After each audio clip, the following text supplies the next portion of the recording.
بسم اللہ الرحمن الرحیم۔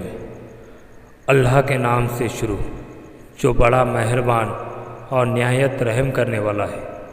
السلام علیکم ناظرین، امید ہے آپ سب خیریت سے ہوں گے۔ حضرت آدم علیہ السلام سے پہلے دنیا میں کیا تھا، یہ سوال ہم سب کے دلوں میں آتا ہے۔ کائنات میں انسانوں کے بسنے کے پہلے کیا تھا؟ ہم اسے تفصیل سے جانیں گے، تو بنے رہیے ہمارے ساتھ اور ویڈیو کو لاسٹ تک دیکھیے۔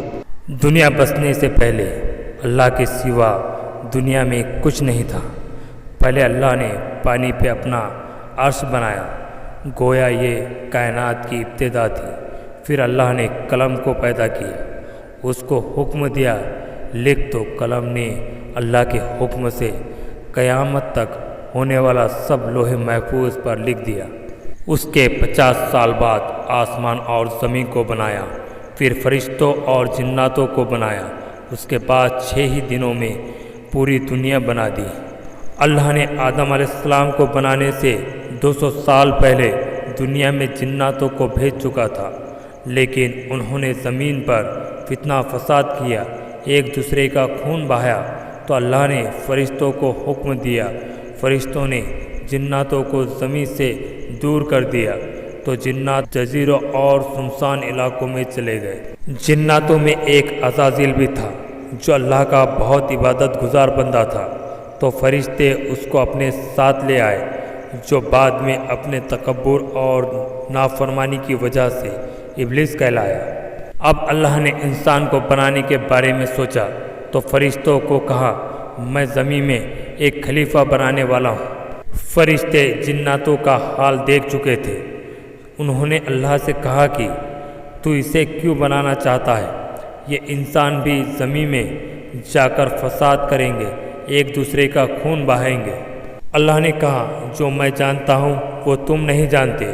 پھر اللہ نے مٹی لانے کا حکم دیا، پھر اللہ کے پاس اس کے مطابق مٹی لائی گئی۔ وہ مٹی اللہ نے پورے زمین سے اٹھوائی تھی۔ یہی کارن ہے آدم کی اولاد زمین کے مٹی کے مطابق پیدا ہوئی، بعض سرخ، بعض سیاہ، بعض سفید، بعض اس کے درمیان۔ اس مٹی کو پانی سے تر کیا گیا تو یہ 3 بن گئی۔ قرآن مجید میں بعض جگہ انسان کی تخلیق کے لیے تراب کا لفظ آیا ہے، یعنی کہ خشک مٹی۔ بعض جگہ 3 کا لفظ آیا ہے، یعنی کہ بھیگی ہوئی یا ترک مٹی۔ جب مٹی کو پانی سے بھگویا گیا تو وہ لیسدار ہونا شروع ہو گئی۔ پھر اللہ تعالیٰ نے خود اپنے ہاتھوں سے آدم علیہ السلام کا ڈھانچہ تیار کیا۔ اللہ تعالیٰ نے آدم علیہ السلام کی تخلیق فرشتوں کے سپرد نہیں کی، بلکہ خود نے آدم علیہ السلام کو ایک مورتی کے شکل میں ڈھالا اور 40 سال تک چھوڑ دیا۔ بعض روایت میں 40 دن آیا ہے۔ جب آدم علیہ السلام کو بنایا تو ان کی ہائٹ 60 فٹ لمبی تھی۔ جب ان کا ڈھانچہ بنا کر چھوڑ دیا تو ابلیس ان کے آس پاس چکر لگاتا، ان کو ٹھوکر مارتا اور سوچتا کہ اسے کسی خاص مقصد کے لیے بنایا گیا ہے۔ فرشتوں نے سوچا، یہ جو مخلوق اللہ تعالیٰ بنا رہا ہے یہ علم میں ہم سے زیادہ نہیں ہو سکتا اور نہ ہی ہم سے زیادہ عزت والا۔ اللہ تعالیٰ تو سب کے دلوں کے حال جانتا ہے۔ اللہ نے حکم دیا، جیسے ہی میں آدم علیہ السلام میں روح پھونکوں تو تم سب سجدہ کرنا۔ یہ سجدہ تعظیم تھا۔ اس سجدے کا حکم اللہ تعالیٰ نے اس لیے دیا کہ سب کو پتہ چل جائے کہ یہ جو انسان ہے اس کا عہدہ فرشتوں اور جنوں سے اوپر ہوں گا۔ اللہ نے آدم علیہ السلام کے اندر روح پھونکنے سے پہلے ہی آدم علیہ السلام کو دنیا کا پورا علم دے چکا تھا، ہر چیز کا نام سکھا دیا تھا۔ جیسے ہی آدم علیہ السلام میں روح پھونکی تو سارے فرشتوں نے سجدہ کیا سوائے ابلیس کے۔ اس نے اللہ کی نافرمانی کی اور سجدہ نہیں کیا۔ جب روح پھونکی تو آدم علیہ السلام کو چھینک آئی تو فرشتوں نے کہا، الحمدللہ کہیے، تو آدم علیہ السلام نے الحمدللہ کہا۔ اس پر اللہ نے فرمایا، رحمک ربک، تجھ پر تیرے رب رحم فرمائے۔ پھر فوراً ہی آدم علیہ السلام چلنے کی کوشش کی، اس پر اللہ نے قرآن میں فرمایا انسان جلد باز ہے۔ پھر اللہ تعالیٰ نے ان کی پیٹھ پر ہاتھ پھیرا تو قیامت تک جتنے بھی انسان پیدا ہونے والے ہیں سب کی روح نکل آئی۔ اللہ نے سب انسانوں سے کہا کہ کیا میں تمہارا رب نہیں؟ سب نے کہا کہ ہاں تو ہمارا رب ہے۔ سب نے صرف ایک اللہ کی عبادت کا وعدہ کیا ہے۔ آدم علیہ السلام کو اللہ نے کہا جا کر فرشتوں کو سلام کرو۔ آدم علیہ السلام نے فرشتوں کو السلام علیکم کہا، یعنی سلامتی ہو آپ سب پر۔ پھر فرشتوں نے جواب دیا وعلیکم السلام، یعنی آپ پر بھی سلامتی ہو۔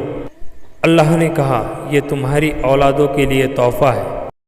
اب اللہ نے فرشتوں کے سامنے دنیا کی کچھ چیزیں پیش کی اور ان سے کہا اس کے نام بتاؤ۔ فرشتوں نے کہا اے اللہ ہمیں اس کا علم نہیں، ہم تو صرف اتنا ہی جانتے ہیں جتنا تو نے ہمیں علم دیا ہے۔ پھر وہ چیزوں کے نام آدم علیہ السلام سے پوچھا تو آدم علیہ السلام نے ان سب کے نام بتائے۔ پھر اللہ نے کہا کیا میں نے نہیں کہا تھا کہ مجھے زمین و آسمان کی ہر چیز کا علم ہے؟ جو تم ظاہر کرتے ہو اور جو تم چھپاتے ہو اسے بھی میں جانتا ہوں۔ اللہ کو پتہ تھا فرشتے آدم علیہ السلام کے بارے میں کیا سوچ رہے ہیں۔ آدم علیہ السلام کو جنت کا لباس پہنایا گیا اور جنت میں رہنے کو کہا، وہ جنت میں رہنے لگے۔ جب اللہ نے سب کو کہا آدم علیہ السلام کو سجدہ کرو تو ابلیس نے سجدہ کرنے سے منع کیا۔ ابلیس ایک نیک جن تھا، اس نے کبھی اللہ کی نافرمانی نہیں کی تھی، بہت عبادت گزار تھا، اس لیے مرتبہ پا کر فرشتوں میں شامل تھا۔ اسی بات کا اسے غرور تھا اور اسی غرور میں آ کر اللہ کا حکم ماننے سے انکار کر دیا۔ اللہ نے اس سے پوچھا اے ابلیس تجھے کس چیز نے سجدہ کرنے سے روکا؟ تو ابلیس کہنے لگا میں اس سے بہتر ہوں، تو نے مجھے آگ سے پیدا کیا ہے اور آدم کو مٹی سے۔ اللہ نے کہا نکل جا یہاں سے، تجھے حق نہیں کہ جنت میں رہ کر تکبر کرے۔ ابلیس نے کہا مجھے قیامت تک مہلت دے دے، یعنی قیامت تک مجھے مارنا نہیں۔ اللہ نے فرمایا جا تجھے مہلت دے دیا۔ ابلیس نے کہا میں انسانوں کو گمراہ کروں گا سوائے اس کے جو تیرے مخلص بندے ہیں، وہ میرے بہکاوے میں نہیں آئیں گے۔ اللہ نے اسے ذلیل و رسوا کر کے جنت سے نکال دیا اور فرمایا کہ ان میں سے جو شخص تیرا حکم مانے گا میں ان تمام لوگوں کو جہنم میں بھر دوں گا، میرے خاص بندوں پر تیرا کوئی اثر نہیں ہوگا۔ یہ واضح ہے کہ پہلا گناہ تکبر تھا، اس لیے سارے گناہ کی جڑ تکبر ہے۔ ایک روز آدم علیہ السلام سوئے ہوئے تھے تو ان کی بائیں پسلی سے اماں حوا کو پیدا فرمایا اور انہیں حضرت آدم علیہ السلام کا ہمسفر بنایا۔ جب آدم علیہ السلام بیدار ہوئے تب انہوں نے اپنے پاس اماں حوا کو بیٹھا ہوا دیکھا تو پوچھا تم کون ہو؟ اماں حوا نے کہا میں ایک عورت ہوں۔ اماں حوا قیامت تک آنے والی سب عورتوں سے خوبصورت تھی۔ پھر انہیں نور کا لباس پہنایا گیا اور ان کا نکاح کیا گیا۔ حضرت آدم علیہ السلام اور حضرت حوا جنت میں خوشی خوشی رہنے لگے۔ پھر ابلیس انہیں گمراہ کرنے لگا اور اللہ نے جس درخت کا پھل انہیں کھانے سے منع کیا تھا ابلیس نے انہیں وہی پھل کھانے پر مجبور کر دیا اور اس پر جھوٹی قسمیں بھی کھائی۔ انہوں نے اس درخت کا پھل کھایا اور اللہ کی نافرمانی کی۔ اللہ نے ان سے وہ نور کا لباس لے لیا اور وہ برہنہ ہو گئے۔ پھر انہوں نے اس درخت کے پتوں سے اپنے آپ کو ڈھانپ لیا۔ وہ اس گناہ کی وجہ سے تکبر نہ کرتے اللہ سے اپنی غلطی کی معافی مانگنے لگے۔ اس سے پتہ چلتا ہے خطا انسان کی فطرت ہے، کیونکہ انسان فرشتوں کی طرح معصوم نہیں ہے۔ پھر اللہ نے انہیں جنت سے نکل جانے کا حکم دیا۔ وہ دونوں زمین پر اترے اور ان کے ساتھ ہی ابلیس زمین پر اترا۔ حضرت آدم علیہ السلام اور حضرت حوا نے اللہ سے معافی کے کلمات سیکھے۔ ایک روایت میں ہے حضرت آدم علیہ السلام کو ہند میں اور حضرت حوا کو جدہ میں اتارا گیا۔ وہ ایک دوسرے کو سالوں تک ڈھونڈنے لگے۔ آخر کار میدان عرفات میں ان کی ملاقات ہوئی۔ حضرت حوا نے 20 ولادت میں 40 بچوں کو جنم دیا۔ ہر ولادت میں ایک لڑکا اور ایک لڑکی پیدا ہوتی۔ سب سے پہلا جوڑا قابل اور ان کی بہن کامیم کا تھا۔ اس طرح زمین پر آدم علیہ السلام کی اولاد بڑھتی گئی۔ آج کی ویڈیو کا یہیں پر اختتام ہوتا ہے۔ ویڈیو اچھا لگا تو چینل کو لائک، شیئر اور سبسکرائب کرنا نہ بھولیں۔ ملتے ہیں اپنے نیکسٹ ویڈیو کے ساتھ، جب تک کے لیے اللہ حافظ۔